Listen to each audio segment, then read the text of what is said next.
Good afternoon and welcome to the Red Mic. Tuesday. Hope everybody's doing okay today.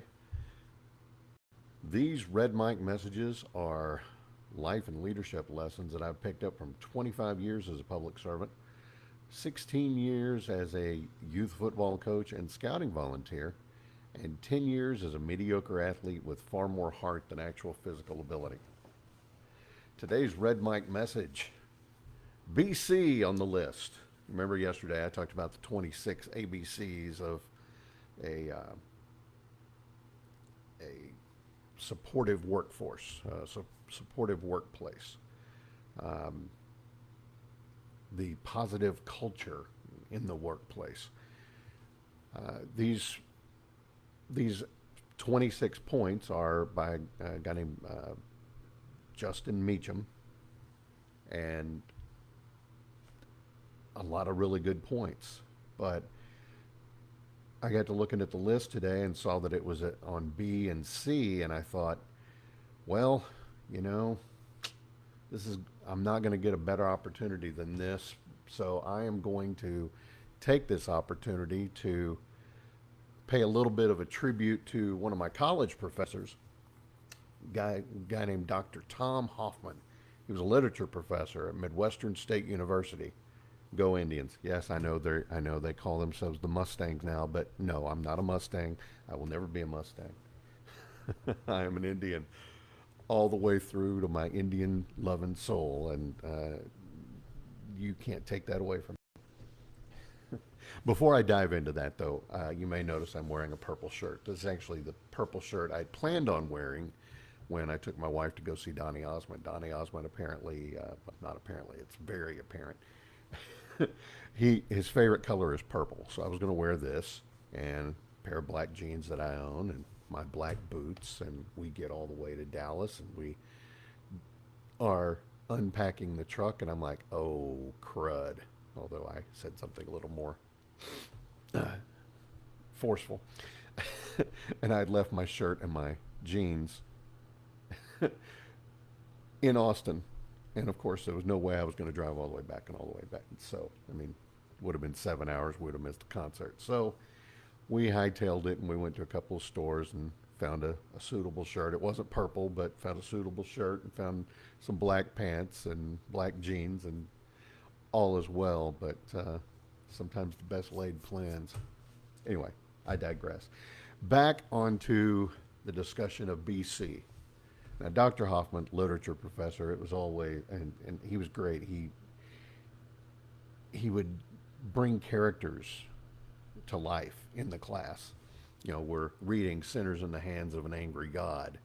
Well, he dressed up like uh, the the preacher, Jonathan Edwards. It's been a while. I haven't read it in a while. So, Dr. Hoffman, if you're out there, and I don't know if you are, but if you are, I apologize if I got that wrong. But please know, Dr. Hoffman was fantastic. And the reason I bring him up on the discussion of letters B and C is that he would pepper his lessons, his lectures, with BC references. He even had a stone on his desk carved in it with the letters BC.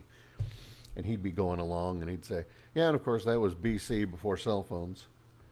Or and he would always make it relate to what he was talking about. Or he'd say, you know, today, if he was, you know, a professor today, he might say, and that was BC, of course, before cryptocurrency, or before climate change, or before cat videos, or any number of things like that. So, Doc, if you're out there, and I hope you still are, he retired from Midwestern, gosh, about 8 years ago, give or take. And that was after he had been a professor there for 48 years. So, last I heard of him, he was moving with his bride. I think her name was Becky. They were moving to North Carolina, and just prince of a man. And I hope he's still kicking. I've looked for him on social media and on the internet, but those fingerprints don't aren't apparent for Dr. Hoffman. So, if you know Dr. Hoffman and you know where he is, please let him know that Patrick spoke kindly of him in today's Red Mic. Anyway, Back to the red mic message. B and C. Let's start off with the B. Balance. Balance is so very important. It's important in life. It's important in the workplace. It's important for building a positive culture. We live in a world that always seems to demand more than we have. You know, you're giving your last bit of energy often in the workplace or in life or anywhere that you're, whether you're volunteering or you're working or whatever. The world often demands more than we think we can give, and it's easy to get caught up in the whirlwind and the tasks and the responsibilities, and feeling like you've got to step up and do your part. But balance is not a luxury; it's a necessity. You've got to find harmony between your work life and your personal life. You've got to prioritize your well-being, your relationships, your passions. Strike that balance. It'll enhance your personal lives, but frankly, I think it will help you be more effective and resilient, like the whole Donny Osmond thing, resilient in your professional journeys. And like Mr. Miyagi said, you remember lesson about balance, lesson not just karate only. And I'm not going to do Mr. Miyagi. I don't do him well, and I don't want to disrespect Pat Morita. Lesson was not just karate only. The lesson was for your whole life. Your whole life must have balance. Okay? Now moving on. To the C, we're going to stop, collaborate. So listen. Yeah. I made a nice Vanilla Ice reference. I did. Sue me. Collaborate. Have you ever looked at a masterpiece like the Mona Lisa or Starry Night or, Edvard Munch's The Scream, and wondered how in the world they were able to do that? It wasn't a single brushstroke. It was thousands of brushstrokes. Finding the harmony, the balance, notice that, but blending all of those colors and techniques together. Your teams in your workplace are like that. Collaboration is the palette that brings your diverse talents together. Your teams can be like those masterpieces. If you share ideas, you support each other, you build on each other's strengths, you prop each other up to overcome their weaknesses, you can really create something extraordinary. You just really can. So embrace the power of Vanilla Ice's collaboration. No, I'm kidding. But he was back with a brand new invention. Yeah, and it grabbed hold of him tightly. So anyway.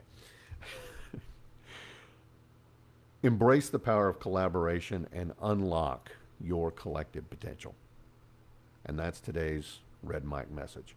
I hope you found it helpful. I hope you found it interesting. I hope you didn't mind my little digression in paying tribute to Dr. Hoffman and the BC lessons that he gave me before coffee breaks. Yeah, so if you know Dr. Hoffman, please reach out to him. Tell him that I think fondly of him often, particularly when I'm reading a piece of literature or when The Simpsons come on. He was a big Simpsons fan, and he I brought in a VHS. That's how old I am. Yes, VHS. A recording of Homer Simpson doing the Raven from one of the Halloween episodes, and he loved it. He got a huge kick out of it.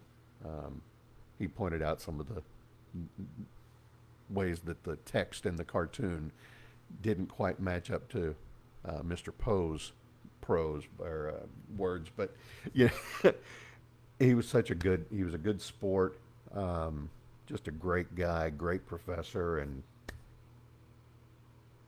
he was an inspiration when I was there, and I wish I'd lived up to the quality of his teachings, but I didn't always. I tried, but feet of clay. You've heard me say that before too. So thanks for listening. Thanks for putting up with my ramble down memory lane and talking about a prof who meant a lot to me back in the day, and I hope he's doing well. I hope he's still kicking. I will say a prayer for him this evening in hopes that he is. And hope you will join me again tomorrow. I would ask humbly that you give me a like, a follow, and a share. help me get the word out about these red mic messages to your friends and your professional colleagues. I'd really appreciate it. And remember, life is short. Drink the bourbon.